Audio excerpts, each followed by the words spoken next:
Good day mga lagawan sa Negros. We are here right now in the Bantayan, Bago City. So, arito di silang seawall guys. Pamasyal to di akag pa liwa-liwa gamay. Together with my family.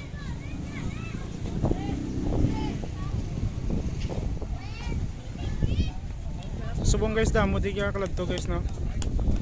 Kay ka-relax diri nga lugar. Okay. So guys, sa tubangan na din may mga kalanaan man guys. Na pwede ka maka-stay, maka-refreshment.